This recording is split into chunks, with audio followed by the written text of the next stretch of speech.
नमस्कार, मी शिल्पा ज्ञानेश्वर ठाकरे, विज्ञान शिक्षिका मीनाताई माध्यमिक विद्यालय नवखळ तहसील नागभीड जिल्हा चंद्रपूर। आपण या शैक्षणिक व्हिडिओमध्ये आज वर्ग 10वा प्रकरण 3 रासायनिक अभिक्रिया व समीकरणे या प्रकरणामध्ये रासायनिक अभिक्रियांचे प्रकार हा घटक शैक्षणिक साहित्याच्या माध्यमातून पाहूया। तर रासायनिक अभिक्रिया म्हणजे काय? तर रासायनिक अभिक्रिया म्हणजे अभिक्रियाकारकांपासून उत्पादित मिळण्याच्या क्रियेला रासायनिक अभिक्रिया असे म्हणतात। तर यामध्ये मुख्य 4 प्रकार आहे: संयोग अभिक्रिया, अपघटन अभिक्रिया, विस्थापन अभिक्रिया आणि दुहेरी विस्थापन अभिक्रिया। त्यामध्ये आज या व्हिडिओमध्ये आपण संयोग अभिक्रिया आणि अपघटन अभिक्रिया असे 2 प्रकार पाहूया। त्यातला पहिला प्रकार आहे संयोग अभिक्रिया। संयोग अभिक्रिया आपण कशाला म्हणायचं?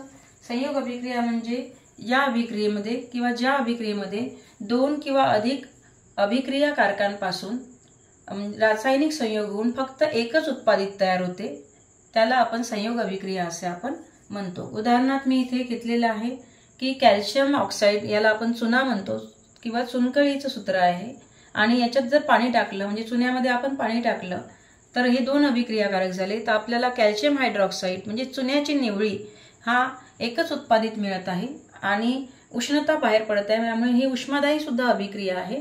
तर यामध्ये 2 अभिक्रियाकारकापासून फक्त एकच उत्पादित मिळत आहे, म्हणून या अभिक्रियेला संयोग अभिक्रिया असे म्हणतात। तर विद्यार्थ्यांना आपल्याला समजून सांगता येईल की कशा प्रकारे संयोग अभिक्रिया ओळखायच्या, अभिक्रियेचे प्रकार ओळखायचे असेल, अभिक्रिया रिएक्शन दिले असेल तर कशा प्रकारे ओळखायचा। जर 2 आपल्याला अभिक्रियाकारक दिसत आहे, त्याचा रासायनिक संयोग आपल्याला होताना दिसत आहे, फक्त उत्पादित एकच तयार होताना दिसत असेल तर ती संयोग अभिक्रिया आहे असं आपण विद्यार्थ्यांना सांगू शकतो। जसं मी इथे हा शैक्षणिक साहित्य बनवलेलं आहे, यामध्ये खरड्याचा वापर केलेला आहे, त्यावर व्हाईट पेपर लावून मी स्केच पेन त्यामध्ये वापरलेला आहे, आणि इथे सुद्धा हे जे इथे घेतलेले अभिक्रियाकारक हे सुद्धा मी खरड्याचेच घेतलेले आहे। जसं मी ए अभिक्रियाकारक इथे घेतलेला आहे तो आहे हायड्रोजन। जसं मी इथे एक वेगळं एक्झाम्पल दिलं होतं, कॅल्शियम ऑक्साईड आणि पाणी घेतलं होतं, चुना आणि पाणी टाकलं होतं, त्याची चुन्याची निवळी तयार झाली होती। इथे मात्र मी हायड्रोजन गॅस आणि क्लोरीन गॅस, म्हणजे हायड्रोजनसाठी मी ए दाखवलेला आहे अभिक्रियाकारक आणि क्लोरीनसाठी बी हा अभिक्रियाकारक दाखवला आहे।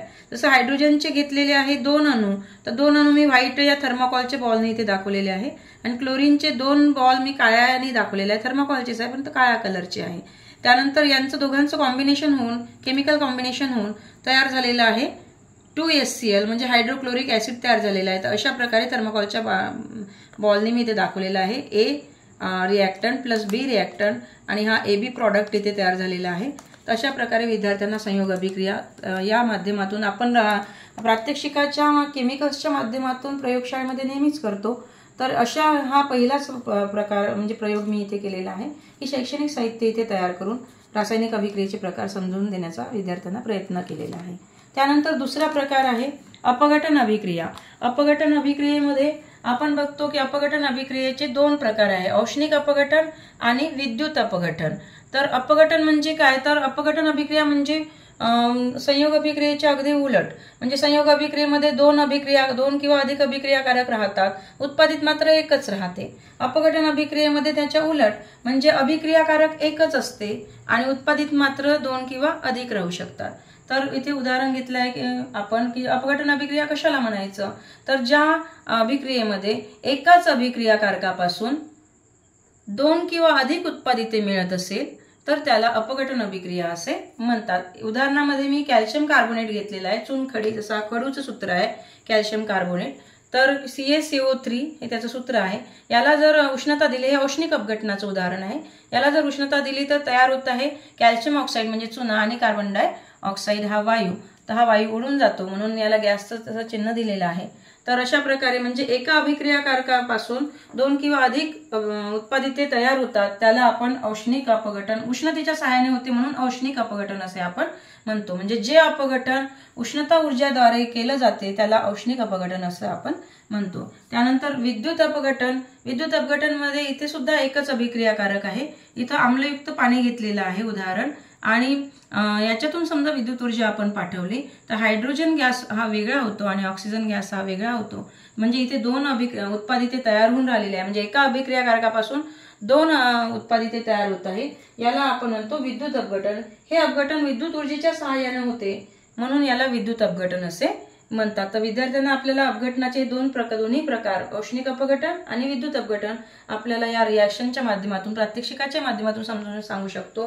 त्याच प्रकारे हे जे शैक्षणिक साहित्य मी इथे केलेले आहे या माध्यमातूनही आपल्याला मी इथे विद्युत अपघटनाचं घेतलेलं आहे उदाहरण। तर अशाच प्रकारे आपण खरड्याद्वारे त्यांना समजून सांगू शकतो की हे आम्लयुक्त पाण्याचं H2O पाण्याचं सूत्र हे सगळ्यांना माहीत असते।